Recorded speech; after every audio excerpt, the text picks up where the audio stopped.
Good evening, everybody. Good evening. How are you tonight? I am excellent. How are you, ma'am? I'm good. You guys, welcome to the 4th annual Rocket City Playwrights series. Live streamed for the first and hopefully last time. Yes, we are coming to you from the Studio Theater at Low Mill Arts and Entertainment. Yes, and we are really here. This is not a recording. Yes, and I'm Leslie Gates with Theater Huntsville. And I am Wayne Miller with Evil Cheez Productions. I guess I should say this will be a recording later. Eventually, yes. But right now it is live. It is live. So if you're watching this later, you're watching a recording. Wow. It's weird how that works. That's some deep time travel stuff Yeah. there, Wayne. It is. It's almost like you're traveling in time. It really is. Really is. So why don't you tell us a little bit about Rocket City Playwrights series, Wayne? Well, this is our 4th year, right? 4th year? All right, 4th year.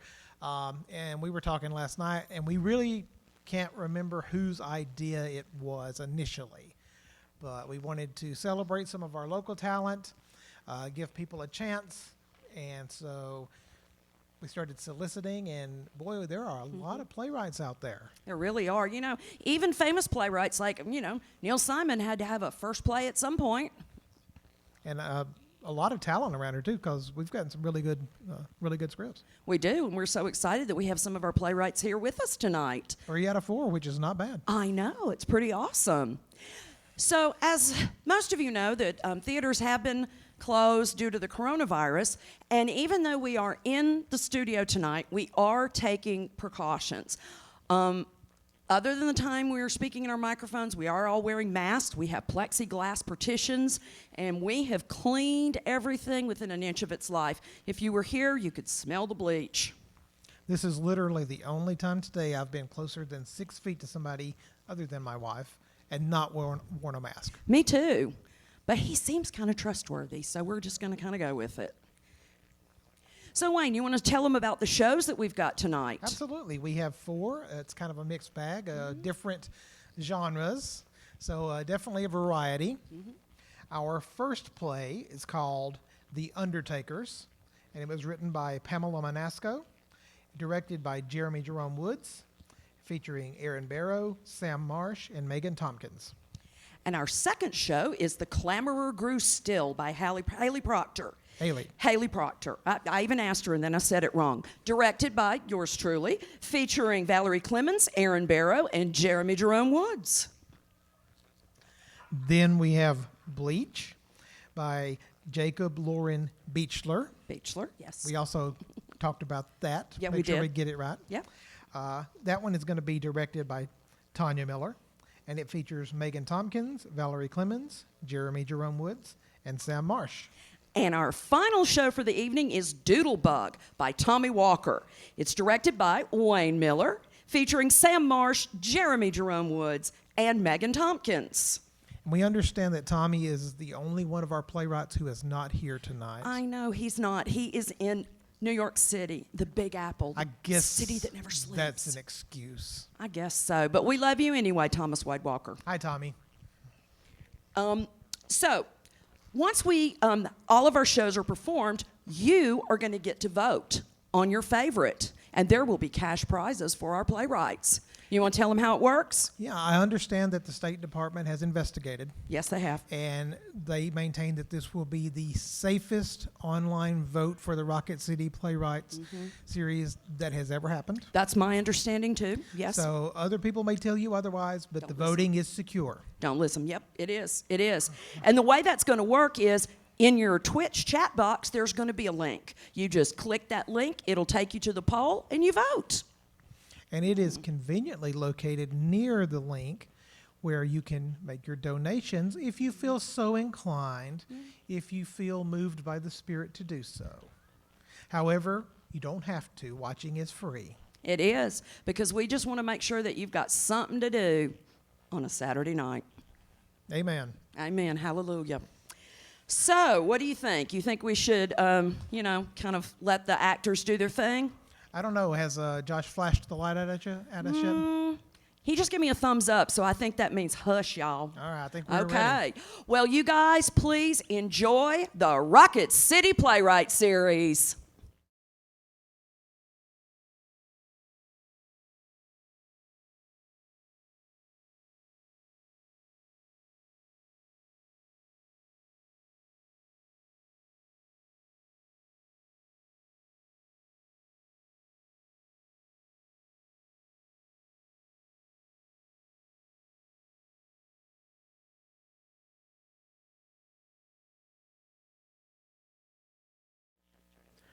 The Undertakers by Pamela Manasco. The scene opens in a brightly lit coffee shop.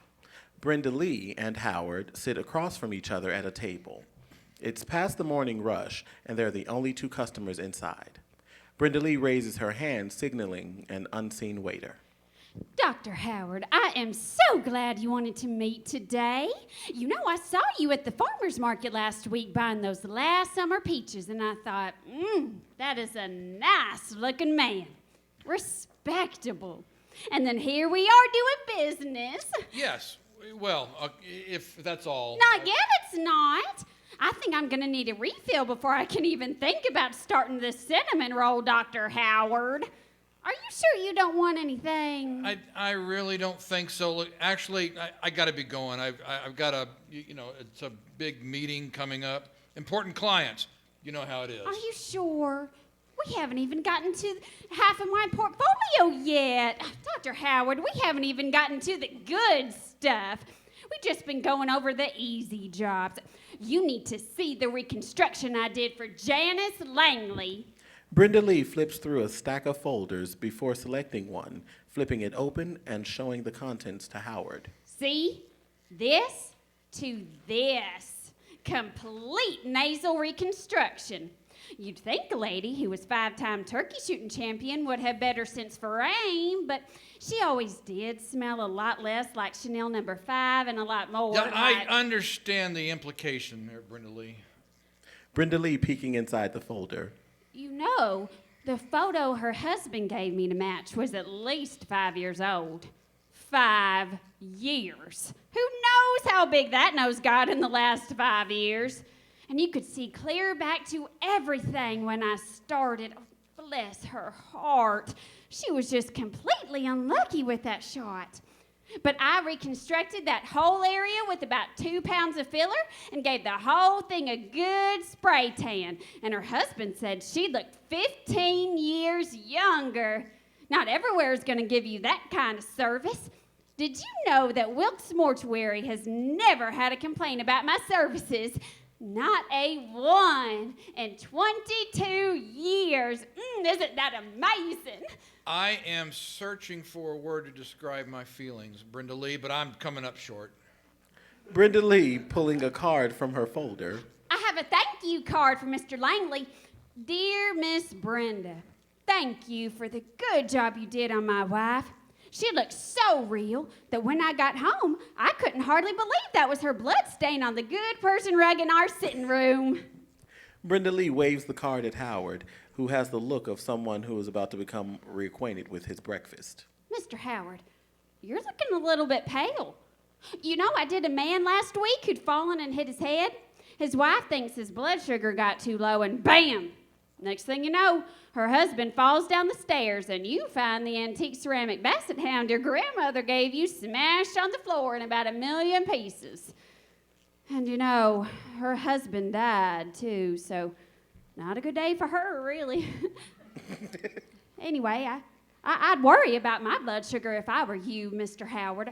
Are you sure you don't want a bite of this cinnamon roll? I got it to share. She smiles and raises the saucer, lifting it in Howard's direction. Howard leaning as far from the saucer as humanly possible. I'm going to have to decline, and like I told you, I've really got to be going, so I'm... Both Howard and Brenda Lee look toward the front door as the tinkling of bells signal it opening. Sylvia enters, smiling as she sees Howard. Her gaze cools as she notices Brenda Lee. So that's how it is. I spend an hour of my time showing you my services, and you're over here trying to get me to leave so you can chat up another mortician. Sylvia arrives, pulling a sleek 3-ring binder from her purse and dropping it on the mountain of Brenda Lee's folders. Sylvia pulls over a nearby chair and sits next to Howard. Well, I was going to show up 5 minutes early so I could grab a latte before our meeting, but it looks like I got here just in time. Tell me thank you, Howard. Thank you for what? For saving you from the services of Miss Never Met a Can of Hairspray she could put down. If you're going for a look that says, I just missed a KISS reunion band at my 30-year high school reunion, then be my guest.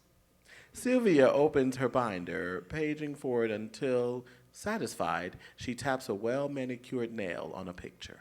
If, however, you're looking for something a little more sophisticated, I can do exactly the job you need. Look, ladies, I'm truly sorry for the mix-up. I never intended for the two of you to meet. I just wanted to get some quotes on funeral services for my wife. What she means to say is that she'll take your money and do practically nothing. You want to see a dead body in a casket? Because that's what she'll give you, a dead body in a casket. And for your wife, Mr. Howard, I know that's not what you want. Because artificial life gained through pounds and pounds of artificial fillers, chemicals, and a spray tan that would make an orange say, "Oh, honey, that's a bit much," are exactly the look Howard wants for his dearly departed wife. Sylvia slides her binder over to show Howard the photo inside. See, the look should fit the client. Brenda Lee, however, seems to believe that the evolution of makeup stopped with Robert Palmer's Simply Irresistible video. Every woman gets severe dark eyebrows, fake lashes smothered in 3 coats of her best Maybelline, ludicrously pink cheeks, and an overdrawn mouth lined in stop light red. Am I hitting the general idea of what she's been showing you? That's slander, and you don't have to answer to it, Dr. Howard. Whereas you'll find, flipping through my book, that I cater each individual look to the client. This is a professional, unique service you can't get anywhere else. I just don't know, ladies, and I really got to be going. We're settling this now. What kind of a job are we talking for your wife? Dog mauling? Tractor accident? Hit by a train? I did a job once where a deaf man parked his car on the tracks when he was sitting at a red light. No idea the train was coming. Do you know how many pieces? None of those. Well, she just died. Visibly deflating. Oh. Well, beggars can't be choosers.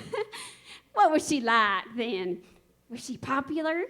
Lots of friends? Lively lady? A little loud on the lipstick, but always up for a good time? No, she was just Lois. She was my age. I was a little paranoid. She didn't really have any friends. She was always after me to do something to the house. Fix up the cracked screen door in the back, switch out the freshwater pool out back for salt water. She had all these big ideas. It was just money, money, money. And then, well, she didn't. So the official cause of death It could have been a heart attack. We just don't know for sure. Must have just been her time. Look, is this going to take much longer? I still have to talk to the executor. I got to file some paperwork.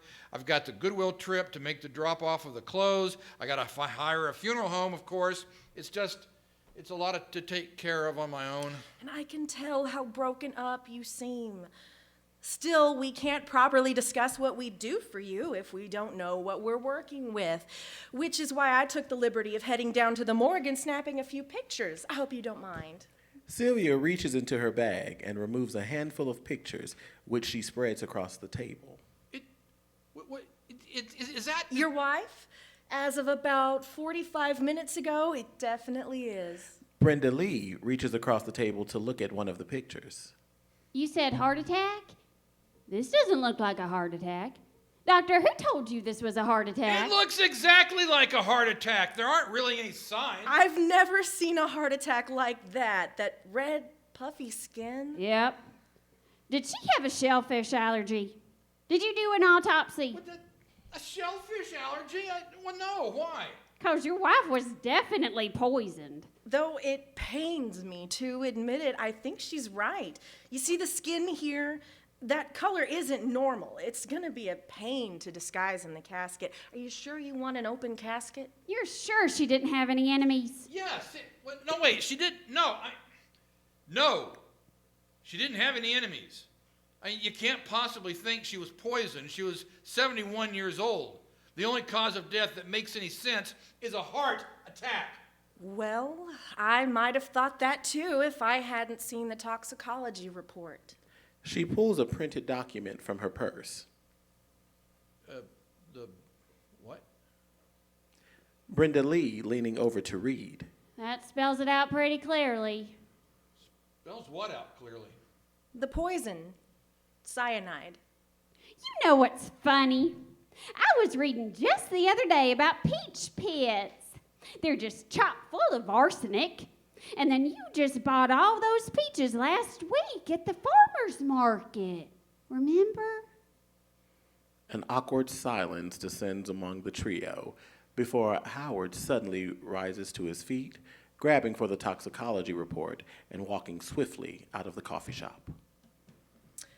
You did get that admission that he bought the peaches on tape, right? What, am I an amateur? Of course I got it. You did get the perimeter set up, right? He'll be in handcuffs awaiting his probable cause charge any minute now. Perfect. The sooner I get rid of this look, the better. And next time, you're playing the dumb, flirty one.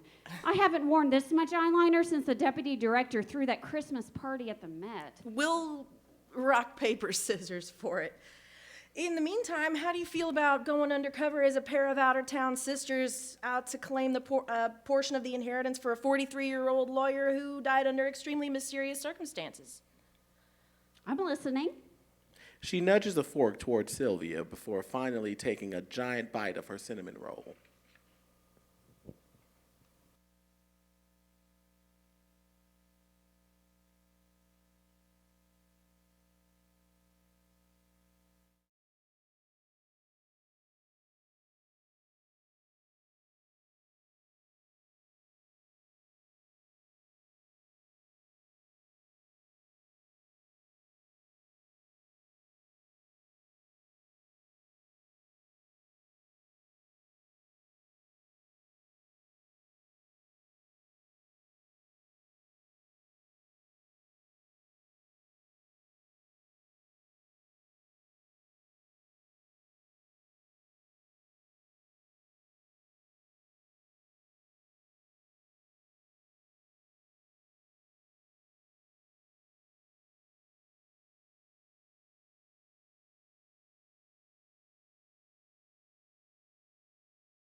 The Clamorer Grew Still by Halley Proctor.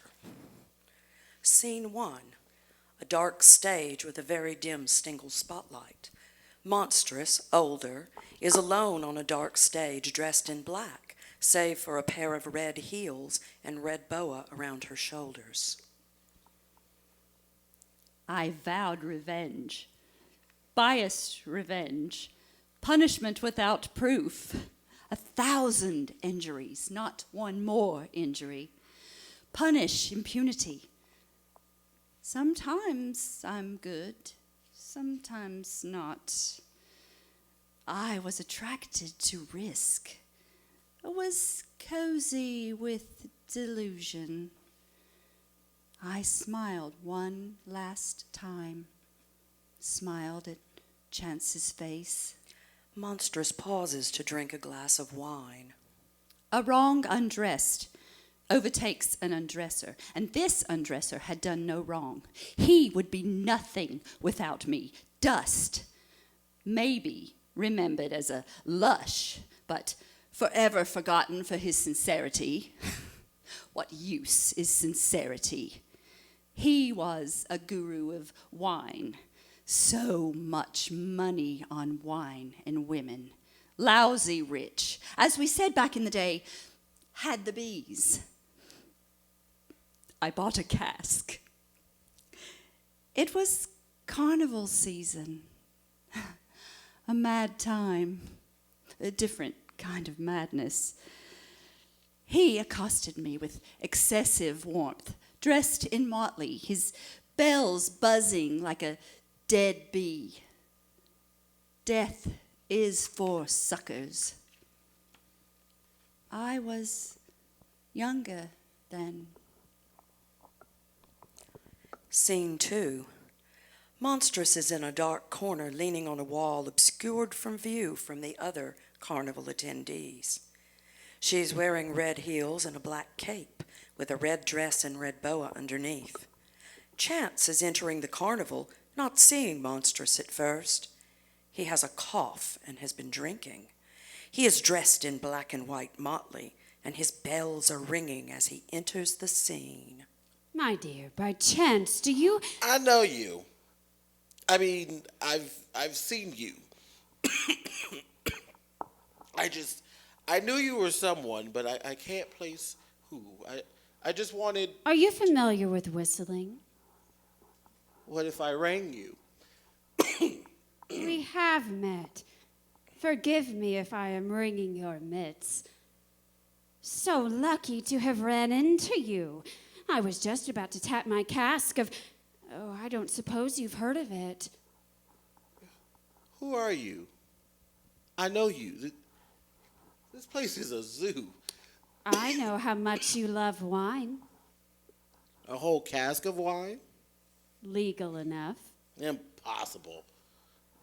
After the dry spell, you were peddled soured grapes. I keep it in the family cellar. I have my doubts. I must satisfy them. I suppose I could dip my bill, even though I already had a skinful. How sinful. I was headed to mingle with Casey anyway. They could wet my whistle. What a sucker. What a stiff. They do know their stuff. Casey wouldn't know the difference between a sherry and a Amontillado. A plum from an eggplant. It's not exciting unless the competition is stiff. I could use something stiff. Monstrous pulls out her flask from her garter and generously tops off Chance's drink. You and me both, but I thought you were otherwise engaged. Who said I was engaged? I could spare a nibble. Could you come with that cough? I could give it a look-see. Give it the dust. This should warm you. Monstrous removes her black cape and wraps Chance in it to reveal she is wearing a form-fitting red dress and red boa. Come, let us go. Let us dust out. Scene 3. Dark stage with a less dim single spotlight. Monstrous, older, is alone on a dark stage. I made sure we were alone. The other girls usually tried to make merry at this hour, but I bought them off with a toothful, saying that I needed to hang a shingle until morning. Besides, it was my house, my rules, and I would have hated for something to have happened to a rule breaker who was an orphan to life. Scene 4. Monstrous' brothel. The room is red with lamps covered in purple scarves. There are vases of purple flowers throughout. You could give a guy a buzz swinging in the door like that. And you must be a bee to my pot of honey. You stringing me along. I thought all you dames were after one thing. I'm hard to get if you're asking. I thought you were here for my wine. My vaults are insufferably damp, and it would seem you have a tingle in your throat. Monstrous pours Chance a drink from her liquor cabinet. How far can you go? Depends. How far a walk are you bringing me? You really don't remember me. Drinking don't affect my memory. You're an awful whipper for a chip. Come, if you're not busy. Let's take a chip off. Scene 5. A dark stage with a slightly brighter single spotlight. It can now be seen that Monstrous, older, is sitting alone on a bed. His bells rattled like a heartbeat as he stumbled down the stairs. The walls of my family catacomb were plastered with white webwork. His eyes were mashed. As the last piece of stardust from the interior lights faded from his eyes, he went from brave to useless. Scene 6. Monstrous leads Chance down the stairs from her brothel to her family's catacomb. There is a small rack of wine. Chance is coughing. Each are carrying a lit torch. Come, we should go back before that cough bumps you off. Die of a cough? We could always go back somewhere more comfortable. You wouldn't skip out on me. In case you were wondering, I can think of someone who'd be sure if something were to happen to you. You are happy, aren't you? I was once happy. Happy like you. I was planning on meeting with Casey anyway. Enough of Casey. I need some more grape in me. Let's keep swinging onward. It's wet down here. You should be more careful. Here, have a neck of this bottle. Monstrous pulls her hair to one side, exposing her neck. Monstrous uncorks a bottle of wine from a rack and hands it to Chance. A drink to toast all the skeletons in our closet. Chance takes a drink and hands Monstrous back the bottle of wine. And here's to you. A long life. Chance grabs Monstrous's arm, meaning to grab the bottle back. I forget your arms. My arms? I remember you now. You were once from a long line of dancers. Your family had that act. Every poster had a coat of arms. The fangs of a snake stuck in a foot. The foot was smothering snake, or the foot paralyzed from the bite. This bottle is getting heavy. Perhaps you could help me to unload. Monstrous hands Chance back the bottle of wine, helps to guide the bottle to his mouth. Chance finishes the bottle and throws it to the ground. I need you in good spirits long enough to make it to the end. Scene 7. A dark stage with a single spotlight. It can now be seen it is a red and purple bedroom. Monstrous, older, is alone in the bedroom. The beads of falling water sang a song on the bones in the catacomb, baptized in water, stinging right through to the marrow. Bones intermingled with bricks, mingling with casks. He flung the dripping water off his bells, feverish, perhaps, toasty for sure, soaked in sweat. The air thickened, and the torch grew thinner. Scene 8. Monstrous's catacomb is barely visible without their torches. There are bags of concrete, loose bricks, and bones. Monstrous and Chance are walking through a dark crypt. It's getting late. Nonsense!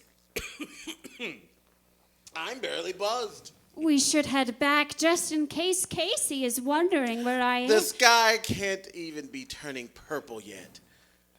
I got the grit. I could dance all night. Watch me do the wings. Chance performs tap dance wings. Now, your turn. And these heels? You said you were a dancer. Imposter. Is that so? Let me find a dry spot. Monstrous throws a handful of concrete on a dry spot on the ground and soft shoes. Forgive me. I must have been joking. Scene 9. Dark stage with a bright spotlight. Monstrous, older, is sitting on the side of a bed. There appears to be someone under the covers next to her. There was no breeze, just that terrible buzz of stillness. Our torch a steady glow. We had reached the farthest appendage of our journey. The other chambers were filled with bones thrown down, laying promiscuously in a mound of some size. But at that time, the niche was bare, almost bare. Scene 10. Terminus of the catacomb. There are mounds of bones, bags of concrete, and a large pile of loose bricks. The walls are dripping wet, but not near the concrete and bricks. It is almost too dark to see. Proceed. Here lies the Amontillado. And as for Casey, That pansy. You must forgive me for stepping on your heels. Monstrous blows out Chance's torch and pushes him on a wall. I didn't realize you were into this sort of stuff. Monstrous handcuffs Chance to the wall. The bracelets are cold. You could warm me. Monstrous chains Chance's torso to the wall. The Amontillado could warm me. Monstrous uses bricks, concrete, and dripping water to make a wall to cement a barricade around Chance. I hope these damp walls loosen up your cough. But before I go, I must give you one last thing, one last attention of my power. Listen to the sound of my voice. It is wet out here, no? Pass me your hand. Wine by chance? Monstrous passes Chance the dimly lit torch over the wall. Please. Is this a joke? Are you poking a bit of fun with me? Let's go back and talk this over wine. The old ball and chain will be looking for us. Casing the joint. Casing. Chance passes the light over a corpse dressed in purple with a tiara of violets. You monstrous. Water drips onto his bells, ringing like a heartbeat. For the love of God! For the love of God! For the love of God. Monstrous places the last brick in the hole. She slams it shut with her heel. No one provokes me with impunity. Scene 11, brightly lit bedroom. Monstrous, older, is in a bed with someone. The bells are still audible, but gradually slowing down. There is a bouquet of purple flowers in her hands. I never lived after that meeting. I am nothing now. Monstrous pulls back to the sheets to reveal a skeleton in bed with her, and she sits down next to it under the covers. A mere photo of a ghost. It is my time to descend below the dust and ash. Monstrous places the lilacs over the skeleton and holds its hand. A dead bee can sting you just as bad, dead or alive. Worse if it's two of them. Monstrous lies down. The bells stop. May we rest in peace.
Bleach by Jacob Lauren Buechler.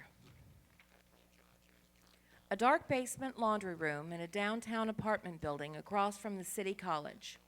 At a small card table in the middle of the room, an older lady sits doing a crossword and smoking a cigarette alongside a full ashtray and a box of Kleenex. Janice comes down the stairs, enters, and makes a face at Miss B. I could smell that before the elevator opened in the lobby. Why are you in the dark, Miss B? And why would anyone smoke in the laundry room? The dark never bothered me none. I'll spray the glade when I get back up. The cucumber melon? Yeah, I have a can behind the ficus in the foyer. You mean the faux ficus? How's that? The tree in the lobby. It's not real. Yes, honey.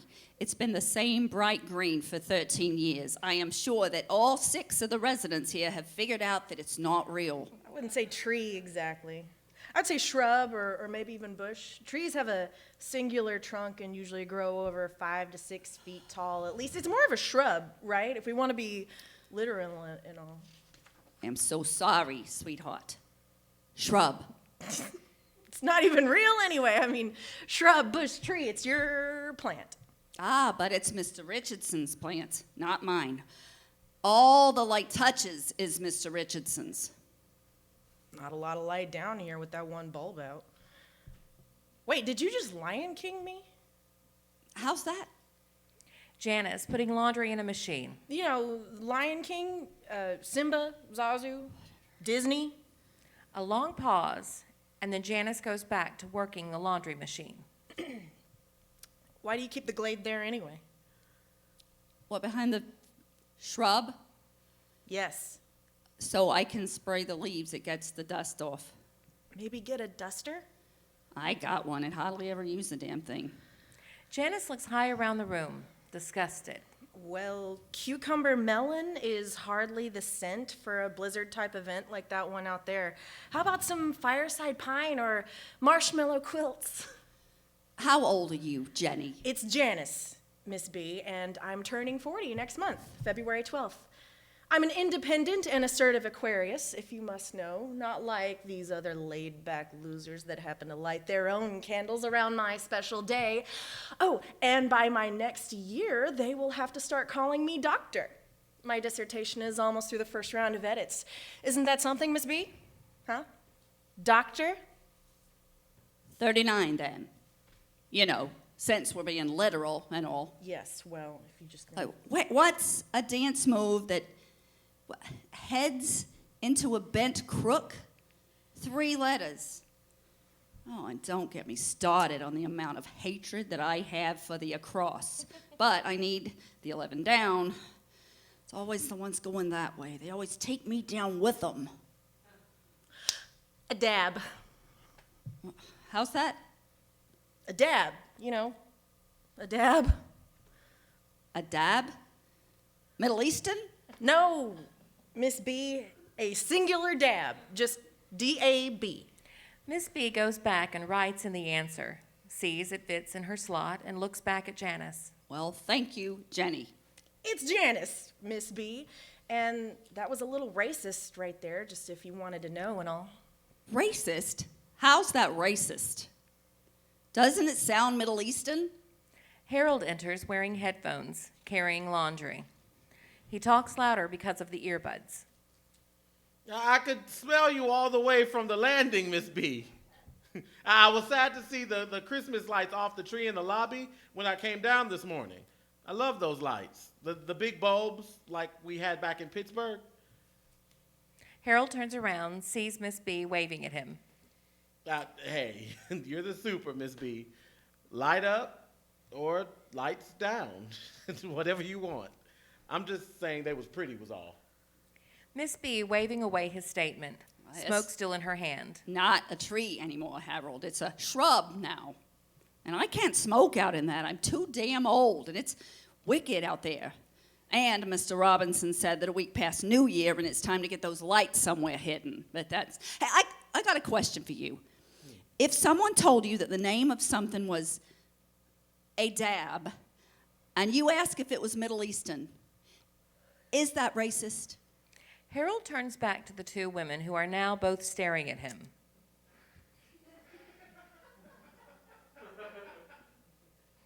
If it's okay with the 2 white women in the room, I'll pass on delivering racial doctrine on my morning off. Just put my clothes in the wash, call it a day. Miss B waves him off. Wow, look at that. A black academic refusing to discuss race? Harold takes something out of the washer, shuts it, and starts the machine, smiling. Now that's racist. Oh, goody, you could tell. Harold walks up to Janice and hands her a pair of her black panties that he was about to wash. I don't think I'm supposed to put these in the washer. Washing them is the only way you get them wet, Harold. I mean, Are you sure they're even mine? Probably lots of different pairs stacked up in your hamper. Harold looks back at the washer. Perhaps. I'm fairly certain, though. I mean, don't get me wrong. I have a few pair in there, sure. And stop acting like your bedroom doesn't have a welcome mat outside the door either. Thinking on that, how'd things go with Mark? Break it off yet? Yes, we talked. Mark doesn't talk. He expounds. I'm sure he fired up the PowerPoint when you told him. Well, here's the contingent of the value over the set number of sexual adventures minus the exponent Just of the... stop, Harold. Fine. Hey, none of my business anyway. But now those there, those are yours.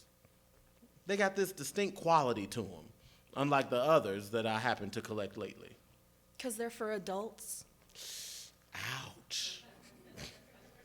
No, I was saying that they're lacy and thongy see-through shit.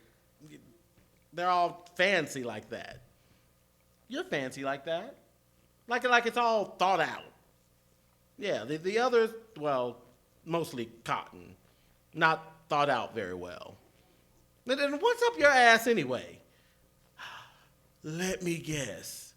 It's your weekend with the kids, huh? Jared dropped them off for his bi-monthly weekend of debauchery, and now you're looking to get even.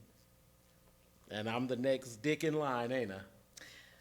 There's a size requirement to stand in that line, Harold, so I doubt I'd find you waiting in it. And sometimes being a parent is required. As if you would know what that feels like, you know, the pressure that sits on you like a sunburn, reminding you with every movement that someone needs to be watched over, taken care of. Yes, of course. What was I thinking? I have no idea about pressure at all. Now, how many times did you get pulled over last month? And let me guess what device is doing the watching as you stand here pretending to lecture me some shit on sideburns and responsibility. Nintendo Switch? Xbox? As if the Bachelor could comprehend the ways of parenting. PlayStation. You're an asshole, you know that, right? You've made that quite clear. But now, what does that make you, I wonder? Goes to leave, stops by Miss B. Miss B, bring me one of those bulbs and I'll change the burnt one out for you. Miss B puts her hand on his hand without looking up. Thank you, Harold. You are a sweetheart, but we're out of bulbs. Both lights were out when I came down here today. Well, we'll manage until I get to the store. Harold leaves. Janice is leaning against her washer, eyeing the bottle of bleach on the table near Miss B, then the washer Harold is using. Miss B, mind if I use some bleach? I have some upstairs. I could bring you some back down when I dry. Miss B not looking up from the puzzle. Sure thing, Janet. It's right there. And it ain't no seasonal scent shit, though. No lavender or lemony scented, no spill crap. Just plain old bleach-flavored bleach. Janice eyes Harold's machine, reaching over Miss B's shoulder. Oh, that's fine. I'll just use a little. Thank you, Miss B. Janice takes the jug of bleach as she watches Miss B work on her puzzle and backs up to Harold's washer. She lifts the lid and begins to twist off the top of the bleach bottle. Miss B not looking back at Janice. If you're gonna pour bleach into that washer that is currently washing Harold's dogs, then I'm gonna use that as an excuse to go order me a new one.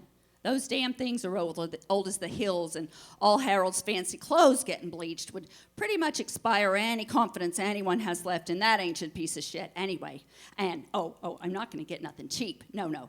I'm going to get one of those fancy ones, see, like those personal submarines that go all the way down to the bottom of the Black Ocean floor. You know which ones I'm talking about, with the big circle fronts and the buttons like soft wrinkle release and deep water wash and other pointless whimsies. And then I'm going to charge that purchase to someone in this very room's monthly bill. And it sure as shit ain't coming off my monthly overhead, sweetheart. Janice, flustered, looks at the dryer next to Harold's washing machine. I'm just gonna use it to sanitize this one before I use it, is all. You can use bleach to do that. I mean, I would know, right? I mean, I am a biology professor. What's biology got to do with bleach? Mark enters. His white dress shirt is untucked over his belt and slacks. There is a piece of toast sticking out of his mouth, and he stops and ponders Miss B's question, mistaking it for a crossword clue. Well, hypochlorous acid is probably the most reactive 2-electron oxidant produced in the body. Similar enough, I'd say. So there's probably a lot of biology having to do with bleach. How many blanks, Miss B? Just Miss you, B. sweetheart.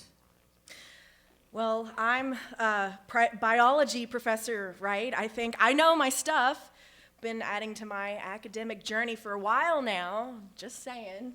Mark, confused at what is happening, pulls his shirt out towards Miss B. Any way to get blood off this? Miss B looks up at him with utter confusion after what he has just said about bleach. All those degrees you got there, what do they teach you? It's not my fault, Miss B. They had that stupid needle stuck in it from the store. You know, that one that keeps the cuffs attached to the back when it's all folded up in the cellophane. Miss B grabs some Kleenex and hands it to Mark. Go put a dab of bleach on it, if that's not too racist or nothing. Janet has it over there, debating on whether or not she wants to buy me a new washer next month. Fancy one, submarine. Mark, walking over to Janice. Excuse me, Professor. What's with the air quotes? Well, you said you were a professor a second ago, but you're just an instructor. And? And what? I mean, like those are the same thing? I'm an associate professor, and that's after 4 years as an assistant professor before I got the tenure track position. Not to mention the additional 3 years I have left before I can apply to be called professor. See, that's like someone thinking that fake tree in the lobby is actually real. Oh, it's a shrub now, Mark. So I'm a fake plant, then? What? No, not exactly. You're more like an adjunct that cries a little less. Well, you're an asshole too. Seems to be a theme today. Associate asshole. Now, can I borrow that bleach? Or did you want to sit down and have another long chat? You know, have a good cry, get it all out. Janice passes the bleach bottle. Oh, no need to take this to the promotion committee, Mark. I'll go ahead and let you take the tenured position right away. Held for life, mind you, completely yours, Professor Asshole forever! Mark puts a little bleach on a Kleenex and then his shirt and passes the bottle back to Janice. Thanks so much for that, fake plant. I hope you enjoy all the general education classes you get to teach today. I'll send my graduate assistant over to make sure your frown is held at just the right level of failure. Around lunch, would that work for you? Oh, no, wait. Instructors get lunches, right? We do. But I usually go to my second job, which is putting needles in shirts for dick-ticks who still buy their dress shirts out of a bin instead of off a hanger. Fair enough. Makes sense that you would need the extra income. Mark leaves. Janice flicks him off. Why are men such asshats, Miss B? Maybe it's you, sweetheart.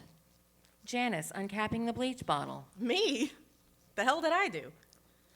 Your life is made up of what you tolerate, honey. The quicker you realize that, the better your life will be. You don't tolerate it, you don't deal with it. Look at you, Miss B, throwing out the heavy life advice. What is that, Voltaire? No. Spinoza. Judge fucking Judy. Still, though, kind of victim blamey, right? What now? I mean, does the rape victim tolerate the rape? Does the hungry person tolerate the lack of food? You guys and your social crusades, you know what I mean. You want to tease it up with fancy and take away the point? Go ahead. I'm not being fancy. Calm down. She pauses for a moment, then takes the cap completely off the bleach. I'm just gonna, sanitize this dryer here really quick. Looks a little bespattered, right? I'm just saying. Miss B snaps pencil down on the puzzle and turns hard to Janice. That's all you guys do, you know? You're all just saying. It doesn't mean anything. All this babble here, all these footnotes there. Voltaire this, Freud that, ficus, fake plant shrub. I don't give a shit, and no one does. They never will. It's all for the birds, just pecking at each other. And for what? To make yourselves feel alive? Superior? You can't teach vigor. You can't quiz contentment. And I know what you guys think of me, but I'll tell you something, Jenny. I'm fine in my skin, and that's something that no fancy frame above your desk is ever going to give you. Not sure, but I think that they call that happiness. But see, I'm not certain. I don't have letters in front of my name. Even though I have lived through the 60s, 2 natural childbirths, 3 husbands, 2 packs of Pall Malls a day, and currently an outbreak of the goddamn shingles. Oh, no, wait, I know. I'll have to ask you in a year after you get that fancy new salutation, doctor.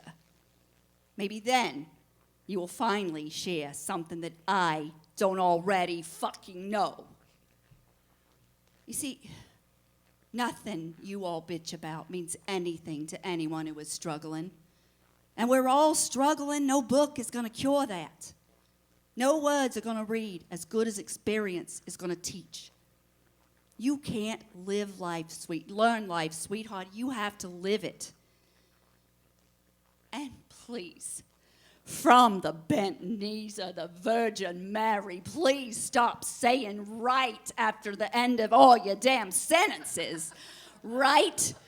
Right? You're not asking. You're telling. And we all know it.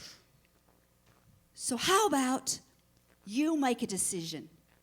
Pour the damn bleach there onto Howard's clothes and get it over with or not. Either way, Jenny, it is not interesting in the least. I took my kick at the can, and I'm fine with where it landed. How about you?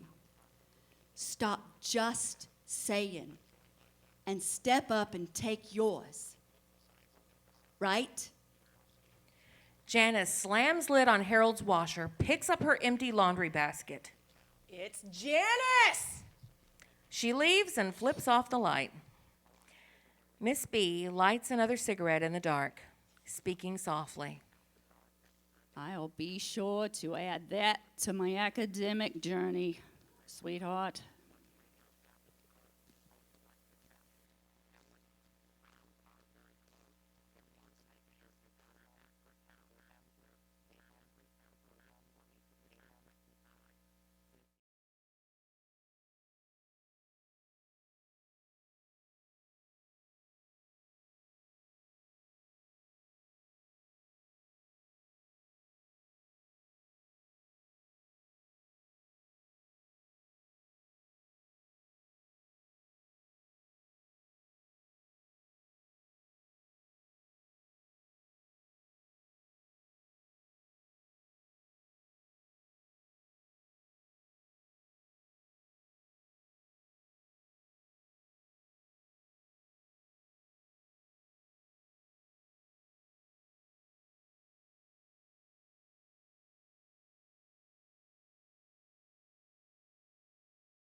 Doodlebug, a doggy memoir.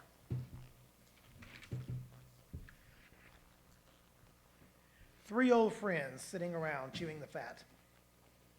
Terry and Les are siblings. Phil is their friend. Remember our old dog, Doodlebug? I had one called Junior.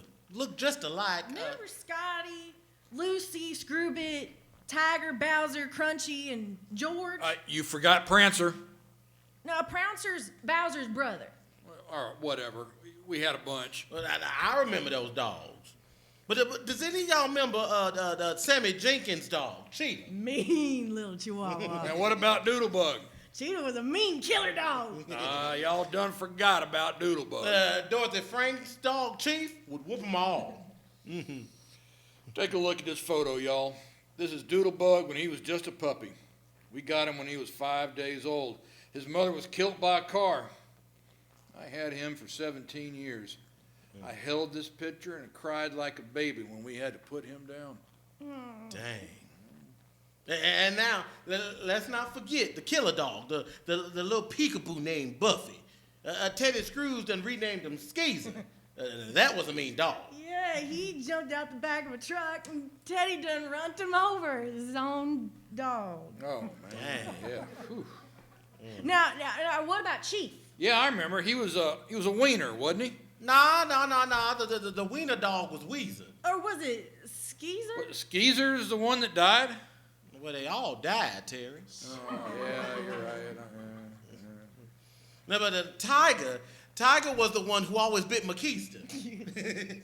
I spent that night over y'all's house one night and woke up with Tiger sitting on my chest. And she wouldn't move or let me move till your mama got up and cooked breakfast. What was the name of that German shepherd dog we had that ate one of my boots? Wasn't that 11, but the heel had to go hunting the next day in no shoes. That was Doodlebug. Yeah, I had one called Junior. Looked just alike. Remember Scotty, Lucy, Screwbit, Tiger, Bowser, Crunchy, and George? Oh, man, everybody loved Doodlebug. Grandma gave him that name. Wait, now Crunchy was a German shepherd mix. But now, hold on now. Hold on. Now, Bowser and Prancer were brothers, remember? They came from that last litter of Nana's dog, Lucy. And Prancer got hit and killed while I was in the hospital with my herniations. I still think of Bowser today and how he got killed by Teddy's truck. Teddy killed him, too? Oh, shit. Dang. Good Lord. Wasn't there a dog named Frisky? But y'all had a brown and white dog. Loved to jump now. He was frisky. I thought so. He kept getting out of the fence. Yeah, and then he got run over. Y'all had so many dogs.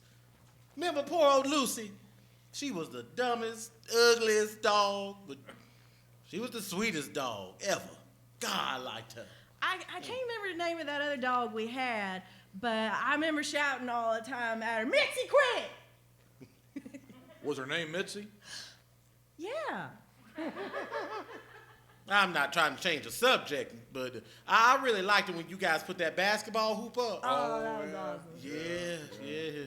Wait. No. I had the dog named Mitzi. Missy. Butch? Doodlebug? No, Mitzi. And she was pretty mean, too. But she was my baby. Papa put that goal pole up for my birthday. I got an old cassette tape with me and Jane Staunton playing Stairway to Heaven. My old buddy Lane was playing drums on some buckets, and Doodlebug was just a howling away. Man, I can't believe I got him on tape. Well, now, who was Mitzi? Wait, Missy. Butch. Man, I miss Doodlebug. Well, Tiger was Mitzi's mama, wasn't she? Who's Tiger? That's one of your dogs. Wait, now, I remember Mitzi. I used to yell at her, Mitzi, quit it, all the time. No. Now look, Mitzi and Tiger were all our dogs, just like Doodlebug. No, Mitzi was definitely my dog. I was the only one she let pet her. You must have been special because she didn't like very many people. I remember yelling at her, Mitzi, quit it! Well, all right, now maybe she was your dog. How'd she die? Well, now let's see. Now Prancer got hit by a truck. So did Bowser. So did Chief and Frisky. Screwbit got hit by a truck. And so did Doodlebug's mom, Tiger. Wait. Doodlebug's mom was Tiger? Okay, so Mitzi and Doodlebug was brothers and sisters? Well, I guess that explains why Lucy's so dumb and ugly. Oh, Dang. You know, that pogo was awesome. We used to throw balls in it all dang day. Papa put that up for my birthday. I thought it was my birthday. No. Oh, shit. I love Papa. I remember when he used to take us home from school. I used to push his knee down so he'd go faster. I remember he ended up eating all my Halloween candy one year. Well, I think that's just because you was butt ugly. Clouds in my coffee. I heard when you two were young, he ripped down y'all's treehouse. Holding back tears. I remember telling him I'd buy him a Cadillac when I grew up. Wish I could have before he left and died. It's good times. How'd he die? Hit by a truck, wasn't it? Just like old Doodlebug. Dang.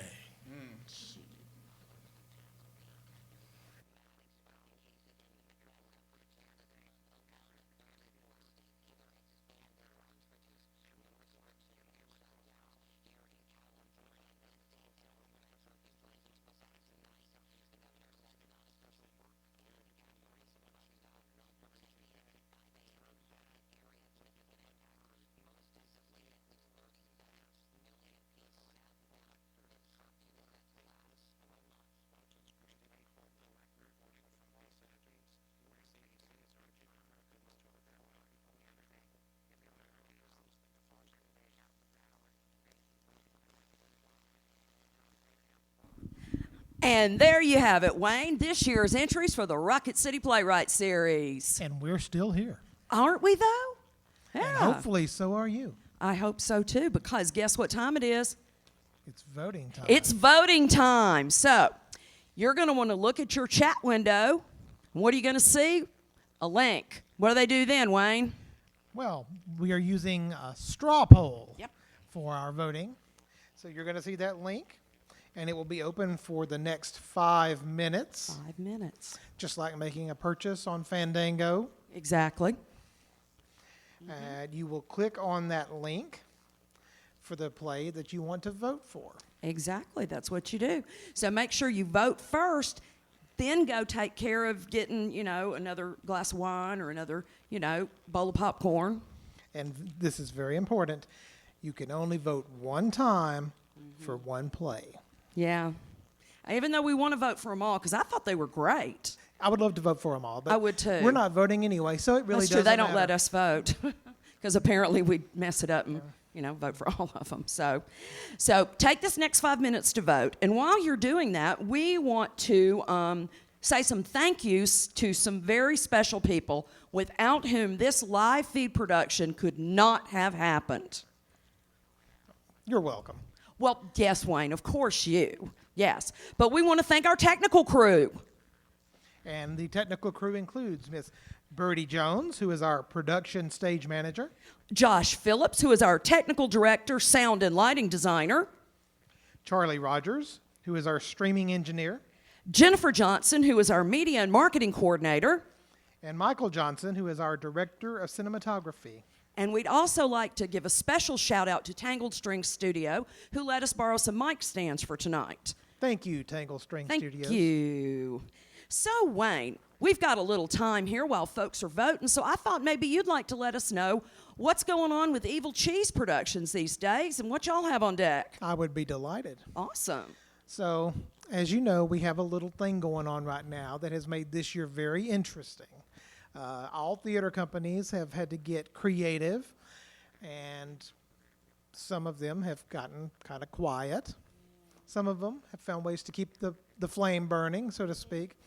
There are only 2 ways that you can really do live theater safely right now. One of them is the way we're doing tonight, broadcasting it to you straight into your wherever you happen to be right now. Well, there's a second way to do that, and I believe that we have discovered it over at the Lowry House, the historic Lowry House here in Huntsville, Alabama, the home of Evil Cheez Productions. We are performing a live show. And the way that we're doing so safely is we are enforcing social distancing, and it is an outside show. Now you're thinking outside in December, that could be kind of cold. No worries, because you're going to be kept warm by a lovely campfire that will be placed close to where you are sitting, but not too close. Sounds toasty. Yeah, well, that's why we don't want them to sit too close. Yeah, I can see. Yeah, I can see that. And, it used to be a tradition to tell ghost stories at Christmas time. So we're going to bring that back. Wow. We're going all the way back to the Victorian era, and we're telling ghost stories. And our play is called Campfire Tales, The Night of the Wendigo. And it will be coming up the first 2 weekends in December. So please come check that out. This play was written specifically to be performed right now during the pandemic, so we can do it safely. Well, that sounds awesome, Wayne. I can't wait. Have some little campfire fun. Well, you know, we don't have an outside location, so it looks like Theater Huntsville's going to be getting ready to go after the first of the year. We had a couple of shows that were in rehearsal last year that got kind of cut short, so this next spring, once we kind of get back into rehearsal and get opened up, we're going to present productions of Red by John Logan, which is about the painter Mark Rothko and painting the murals at the Four Seasons, and Things My Mother Taught Me, which is about a young couple moving into their first apartment, and when you know it, all their parents show up to help. Don't you love when that happens? Well, actually, yeah, because that'd be less work for them. That's a good point. You know, I mean, true, moving stinks. So And the more people might you bring get, money. that would be amazing. And speaking of bringing money, we'd love your donation. Yes, that was cold, but yeah. No, theater companies like Evil Cheez and Theater Huntsville have been hurting lately, and if you can make a donation to help us keep going, we'd appreciate it. Doesn't have to be us, the arts organization of your choice, but the link for Theater Huntsville and Evil Cheez is in the chat window. Should be very close to the link that you are using right now to vote. Yes. And I think our voting window is just about closed. We are hoping that everybody's got their vote in, because I cannot wait to find out. And you know who else? You're going to get to meet our playwrights at the end, too. Are you pretty excited about that? 3 out of the 4. Well, 3 out of the 4, yes. Which are pretty good odds. Yeah, I think that's pretty good. You know, I think that's pretty good. So, you know, we're just really glad that everybody joined us tonight, because this is one of the first times that we've done a live feed. Yeah. And we're trusting that you're out there. Please still be there. We can sense your presence. I do. I feel their warmth and love now. I do. Coming Yeah. through the airwaves. Coming through the airwaves. So, as you may have noticed, you know, we're kind of filling here. We're kind of stretching. But any minute now, that voting window should be closed, and we can give you the winners. I think it has I think we slammed just got our shut. signal to move on over to center stage. So, come on, y'all. Let's go.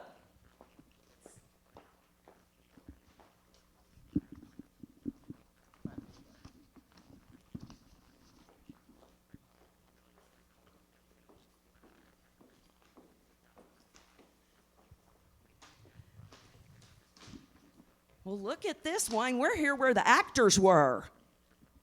So we were talking last night about the Oscars and that year that they had the big screw up and announced the wrong movie.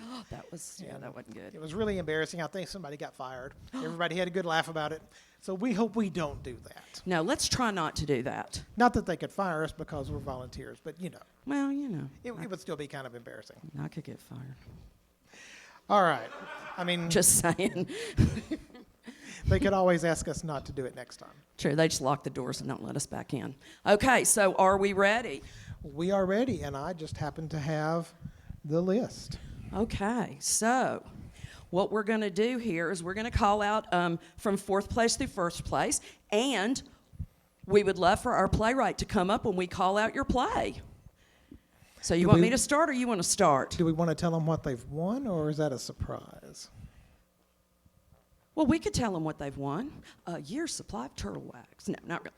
I thought you were going to say toilet paper. No, well, toilet paper, we couldn't get any. Come on. We had to go with the turtle wax. Turtle wax is easier to find. So each of our playwrights will win an award. Fourth place wins a $50 award. Third place, $100. Second place, $150. And first place gets $250. So we want to try to promote playwriting as a profession in the Tennessee Valley. We wish we could make it a full-time job for all of you. We'll get there. So you want to start? You want me to start? All right, I will start. Okay. Our fourth place winner is Clamorer by Halley P. Halley, come on up. Awesome. Thank you so much, everybody. This is Halley. Hi, Halley. Would you like to say something to the people at home? Thank you so much for watching. Everybody did such a beautiful job performing, directing. Thank you so much. And thank you. We appreciate your sending your play in. We really enjoyed it. Okay. In third place is Bleach by Jacob Buechler. Beechler. Buechler, I did it right. Come on up, Jacob. Congratulations, Jacob. Congratulations. Sorry for cursing so much in my play. For the kids that are watching. We don't seem to be bothered too much by it. We're good. My nieces and nephew. Oh, okay. Thank you Apologies to so all the much. kids. But you know, they should be in bed anyway. Small They children should be. They should be asleep by now. Okay. All right, our second place, Undertakers by Pamela Manasco. Pamela, come on up. This is Pamela's second year as a finalist in Rocket City Playwrights series. Thank you so much. Thank you for having me, and thank you so much for watching. I really appreciate it. And thank you for writing a great play. We giggled, we laughed, we guffawed. Thank you, Pamela. And I guess that we've only got one play left, so our first place winner is Doodlebug by Tommy Walker. Come on up, Tommy. Come on up, Tommy. We're going to pretend Tommy's right here. Tommy is actually in New York right now with his lovely wife, Jessica. He's a native of Huntsville, so we miss him a lot, and we want him to come home now because I have something for you. So. And I'm sure if Tommy was here right now, he would thank everyone for watching. He would thank everyone who made this possible, and he would be glad that he's not in New York. Probably. It's probably warmer down here. Well, Wayne, I think this was a great night. We got to see some great plays. Well, we had fun. Hopefully the people at home had fun. I had a great time. I guess we won't know until we get the angry emails later if they didn't. But hopefully we won't get any of those. Okay. Yeah, send those to Wayne@angryemails.com. And I answer every single one personally. He does. Again, thank you to everyone who made this night possible, our amazing actors, our wonderful playwrights, our tech crew, and thank you to Evil Cheez for partnering with us every year to make Rocket City Playwrights series a reality. Thank you to Theater Huntsville for providing us with this lovely venue and this lovely opportunity. Yeah. And with any luck, what is it? And with luck and something about creeks rising? Yeah, good Lord willing and the creek don't rise. A good old Alabama slogan. With which that, actually has nothing to do with bodies of water. Really? We'll have to get into that later.